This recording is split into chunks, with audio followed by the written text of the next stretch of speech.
Puji Tuhan, selamat pagi. Salam sejahtera di dalam kasih Tuhan kita Yesus Kristus. Bertemu kembali di akhir pekan ya, hari Sabtu ini. Si penutup untuk minggu ini. Karena minggunya libur kan. Nah, saya ingin kita merenungkan di dalam surat Yudas ya. Ya, saya pernah membawakannya beberapa waktu lalu. Tapi ini saya kira Tuhan memberikan kita sesuatu yang berbeda pagi ini karena tiba-tiba tercetus ayat ini ya ketika ini tadi pagi saya ya baru belum selesai sih, ini lagi istirahat ini membersihkan halaman itu ya, tanah yang menumpuk. Jadi saya memindahkannya ke halaman belakang sana. Nah, ketika saya mendorong gerobak, tiba-tiba ayat ini muncul di ingatan saya, di pikiran saya begitu ya, dari Yudas pasal 1 ayat yang ke-16 ya, Yudas pasal 1 ayat 16. Mereka itu orang-orang yang menggerutu dan mengeluh tentang nasibnya, hidup menuruti hawa nafsunya, tetapi mulut mereka mengeluarkan perkataan-perkataan yang bukan-bukan, dan mereka menjilat orang untuk mendapatkan keuntungan. Ya. Nah, di dalam surat Yudas ini, di dalam satu pasal ini saja ya, judul perikop di atas itu di dalam ayat ketiga itu hukuman atas guru-guru palsu, pengajar palsu. Ya, tetapi saya bukan ingin mengajak saudara untuk menilai, melihat, menyelidiki siapa-siapa yang disebut guru palsu ya, jangan sampai. Buat saya jangan sampai saya terbersit satu pikiran untuk menjustis ya, atau menghakimi hamba-hamba Tuhan ya. Meskipun di Facebook tuh saya lihat para hamba Tuhan ini yang pendeta-pendeta, teolog-teolog saling menghujat satu dengan yang lain. Kita ini harus belajar kepada malaikat Mikael ya. Dikatakan di dalam surat Yudas pasal yang ayat yang ke-9, tetapi penghulu malaikat Mikael ketika dalam suatu perselisihan bertengkar dengan iblis mengenai mayat Musa, tidak berani menghakimi iblis itu dengan kata-kata hujatan, tetapi berkata, kiranya Tuhan menghardik engkau.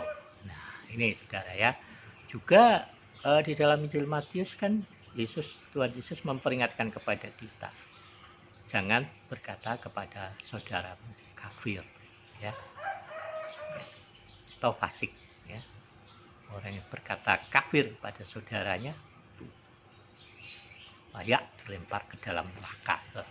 Orang begitulah bunyinya ya. Kalau saudara coba cari itu ya. Jangan berkata kafir atau fasik kepada saudaramu. Jadi saya tidak berani untuk menghujat, menilai orang itu fasik atau kafir. Kenapa? Karena yaitu urusannya Tuhan ya, urusan mereka dengan Tuhan. Tetapi yang saya ingin kita supaya juga berhati-hati dengan orang-orang yang memimpin kehidupan kita.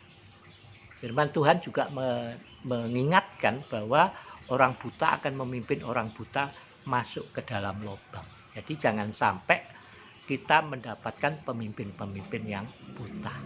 Tetapi ya, kalau saudara selama ini menyerahkan diri secara sukarela untuk dibimbing oleh pemimpin yang buta ya, dan secara sukarela saudara biarlah saudara boleh menjadi pendamping yang baik ya, saudara boleh menjadi umat Tuhan yang baik ya, yang sadar bahwa saudara secara sadar Tuhan percayakan saudara ada di sana untuk menjadi terang ya, untuk berani mengingatkan kepada para pemimpin akan kesalahan-kesalahan mereka tanpa punya hati untuk menghakimi ya.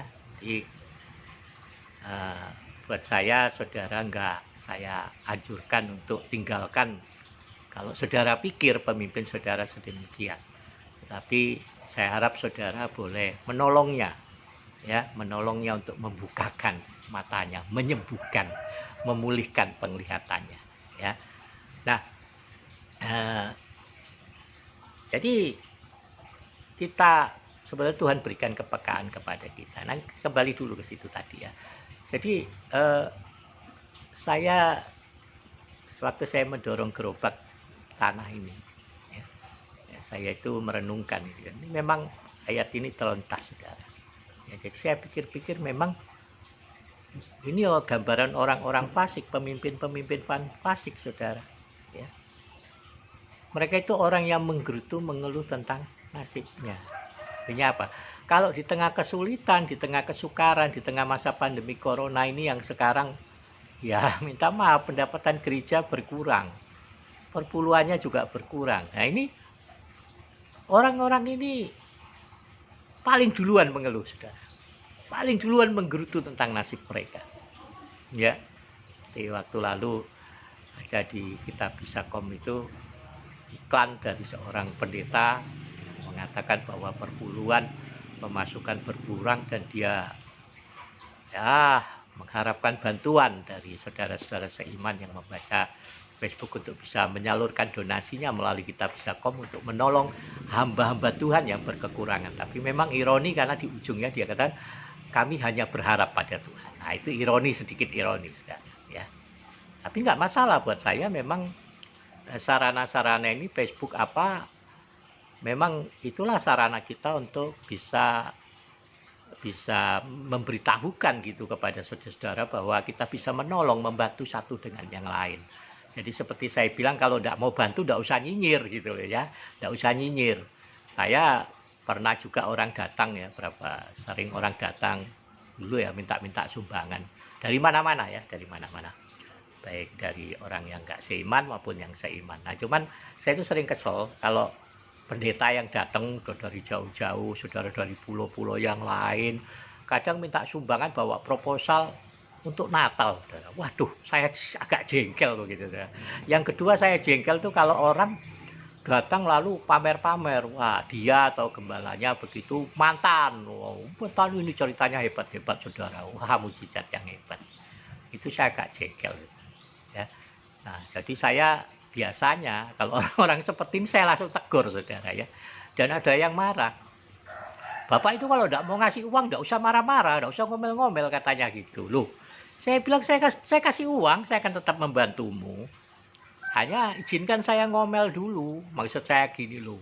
Kalau kamu minta sumbangan jauh-jauh, keliling-keliling pulau ke kota-kota yang lain, nah tujuanmu itu apa? Kecuali kamu punya tujuan kunjungan kepada saudaramu, kamu bawa ini sekalian. Nah ini. Tapi jangan sampai kamu hanya untuk jalan-jalan, atau memang tujuanmu tempat saudaramu, kamu mengambil keuntungan dari sumbangan ini. Ya, mungkin sudah sepakati dengan pengurus gereja bahwa sekian persen bisa masuk ke kantongnya. Buat saya itu hal yang nggak jujur, saya bilang. Kalau kamu cari proposal ini untuk pembangunan gereja, seluruhnya harus digunakan untuk pembangunan gereja. Tidak boleh ada untuk ini itu harusnya dikeluarkan dari kas gereja. Jangan ambil dari situ, saya bilang. Itu berarti kamu nggak jujur, ya kan? Yang kedua ya jangan usah pamer-pamer bahwa gembalamu mantan-mantan gini. Kalau gembalamu memang hebat, ngapain kamu keliling-keliling ke sini cari sumbangan? Saya bilang gitu. Ya, saya memang kadang begitu, saudara. Bukan kadang ya, sering ya. Banyak orang marah sama saya. Ada pendeta pernah bilang sama saya, hati-hati loh, Pak Bobi ini sesat loh. Ada yang bilang bapak ini nabi palsu. Terserah. Gak apa-apa kalau saya dihujat, gak masalah, saya gak marah. Tapi saya anjurkan saudara jangan ikut-ikutan menghujat orang. Hari-hari para pendeta, para teolog saling menghujat satu dengan yang lain. Ya, teladani Mikael itu yang tidak menghujat iblis. Serahkanlah beban kepada Tuhan. Tapi saya ingin kita berhati-hati dengan kehidupan kita, saudara. Ya, jadi kalau saudara menemui pemimpin-pemimpin yang fasik, nah ini ingat kata-kata Tuhan Yesus ya. Jangan ikuti orangnya, pengajarannya lakukan kalau itu yang baik, tapi jangan ikuti kelakuannya yang fasik, saudara ya. Itu ya. Nah, Jadi apa ini? Jadi saya berpikir tadi itu bahwa kalau kita itu ya saudara sungguh-sungguh berharap kepada Tuhan dan saudara benar-benar hidup hanya untuk Tuhan, karena hanya dari Yesus dan oleh Yesus dan untuk Yesus segala kemuliaan. Jadi kehidupan saudara benar-benar kita itu berani mempersembahkan tubuh kita menjadi persembahan hidup kudus dan berkenan kepada Tuhan. Berani mengikuti kehendak Tuhan, jalannya Yesus, meneladani jalannya Yesus. Saudara hidup untuk memberi, hidup untuk melayani, hidup untuk berbagi. Maka percayalah, saudara akan menjadi orang yang inovatif dan kreatif. Saya ini bukan yang orang inovatif dan bukan orang kreatif. Banyak sekali saya itu sebenarnya nggak bisa apa-apa. Banyak hal saya nggak bisa, tapi saya ini suka mencoba orang. Nah, jadi di tengah-tengah situasi pandemi seperti ini, ya, saya harus mengajar anak-anak saya juga, gitu ya. Dan jemaat Tuhan memberikan ide-ide baru, saudara. Ya, untuk kita terus melayani, bekerja, melayani melalui Facebook, melalui WA, melalui apapun, saudara. Ya. Nah, ya, jadi disitulah ayat ini muncul, saudara. Mereka itu orang-orang yang mengeluh dan menggerutu tentang nasibnya. Ini orang-orang fasik ini, atau pemimpin-pemimpin fasik, saudara. Itu sudah terlihat. Ketika ada dalam tengah kesulitan, kesukaran, mereka orang yang pertama-tama akan mengeluh dan menggerutu tentang nasibnya. Bilang orang tidak peduli, jemaat tidak peduli, Tuhan tidak peduli. Lalu memohon belas kasihan untuk mengharapkan bantuan orang, ya, menunjukkan kalau mereka berkekurangan. Nah ini sudah, tapi bukan itu gambaran fasik. Tapi ya ini tapi ketika mereka diberkati, mereka orang yang paling pintar menyembunyikan berkat-berkat itu dari pandangan orang lain. Dalam arti apa? Gak mau bantu orang, gitu loh ya. Kalau diberkati Tuhan, kalau waktu-waktu masa kemakmuran, waktu masa kelimpahan, mereka suka menyimpan uang mereka. Ya mau menggunakan uangnya untuk, maaf itu tadi stop lagi tuh, saudara ya. Nah, nggak mau menggunakan kekayaannya, berkat-berkat yang dia terima itu untuk berbagi dengan orang lain. Ya, nah ini, saudara. Jadi kalau di tengah keberkatan, mereka menimbun kekayaan. Tapi di tengah kesukaran, di tengah kesulitan, mereka orang yang pertama yang menggerutu dan mengeluh tentang nasibnya. Ini gambaran orang-orang fasik. Saudara jangan seperti itu ya. Kita semua jangan seperti itu, saudara. Ya, jadi tidak perlu juga menilai siapa sih A, B, C, D. Tidak perlu, saudara. Ya, bisa harusnya di dalam masa situasi ini kita nggak tahu ke depan ini ya. Dunia ini sedang menuju kepada resesi ekonomi. Mungkin itu jalan persiapan untuk antikris menawarkan diri, menawarkan bantuannya untuk menolong negara-negara yang akan terjerembab dalam resesi ekonomi ini. Mungkin disitulah munculnya satu mata uang global, mata uang digital yang akan dan satu sistem pemerintahan dunia begitu yang mensinergikan, mensinergikan dan mengintegrasikan memusatkan ya gitu ya, satu kontrol untuk dunia ini, seluruh negara dalam satu kontrol dalam pemerintahan antikris. Kita menerima tanda kependudukan, tanda keuangan, satu tempat dalam satu chip yang ditanamkan di tangan dan di dahi. Kan kita udah latihan dengan tembak-tembak suhu dengan di tangan, di dahi, udah latihan kan. Tapi kalau betul-betul ada tanda itu, jangan mau dipasangin tanda itu. Tapi kalau vaksin COVID tidak masalah, itu bukan tanda, saudara. Itu yang dimaksud adalah satu chip yang ditanamkan, tersinergi dan terintegrasi dalam satu data kependudukan global. Nah, itu jadi saudara akan bisa dipantau kemana perginya uangnya, ya, uangnya berapa, kelihatan semua karena satu. Dan nanti uang yang kita kenal sekarang ini uang kertas itu nggak ada lagi, semua jadi uang digital. Kan sudah mulai, dunia ini sedang mulai uji coba dengan mata uang digital ya. Saudara punya GoPay, punya Link, punya Dana, ini semua mata uang digital, saudara. saudara nggak pegang uangnya lagi, uang itu beredar di dunia maya. Saudara, ini ya, ini persiapan-persiapan semua. Dunia kita sedang menuju ke sana, saudara. Jadi orang-orang percaya bersiap-siaplah. Nah, bagaimana bersiap-siap? Ya dengan hidup seturut dengan kebenaran firman Tuhan. Jangan pelit, saudara. Saatnya kita berbagi, saatnya kita memberi. Bahkan di tengah kesulitan dan kesukaran pun mari kita terus berbagi, saudara ya. Berbagi kehidupan, berbagi pelayanan, berbagi kasih, saudara. Nah, saudara, engkau akan melihat bagaimana Tuhan dengan memberimu hikmat, inovasi untuk kau bisa terus mempertahankan, memelihara kehidupanmu. Ya, ada saatnya ada saatnya di mana kita akan berhadapan mungkin saudara langsung ya dengan maut, dengan kematian ada. Tapi kata firman Tuhan, kalau masih bisa larilah katanya, larilah ya. Tapi kalau memang waktunya ya kita hadapi dengan sukacita ya kan. Terserah Tuhan, itu ada mualaf yang teriak-teriak terus ya, mencaci maki pendeta, mau bunuh orang kafir ya, orang-orang yang sudah dia tinggalkan, orang-orang yang pernah dia sayangi, dia cintai, dia mau bunuh sekarang karena memandang mereka hanya sekedar binatang. Silakan, kalau memandang saya sebagai seekor binatang mau disembelih, silakan. Oh, tubuh jiwa roh saya milik Yesus kok, ya kan? Nah, saudara ya, jadi itulah sebuah gambaran daripada orang-orang fasik. Mereka itu noda katanya dalam perjamuan kasih. Orang-orang yang hanya mencari keuntungan diri sendiri, hanya pemuasan kepada daging, mengenyangkan perut mereka sendiri gitu ya. Nah, nggak peduli sama orang lain. Ketika keberkatan nggak peduli orang lain. Tapi ketika kesulitan, kesukaran, paling cepat minta bantuan orang lain. Paling cepat mengeluh gitu. Nah, ya. Saudara ya. Jadi kita jangan sampai menjadi orang-orang seperti itu. Kenapa? Ya terus memelihara firman di dalam hidup kita, memelihara iman kita. Ya, mari kita belajar untuk bertolong-tolongan untuk menanggung beban satu dengan yang lain. Ya, mari hormati pemimpin-pemimpin rohani saudara, hormati gembala saudara, tolonglah dia kalau di dalam kesukaran.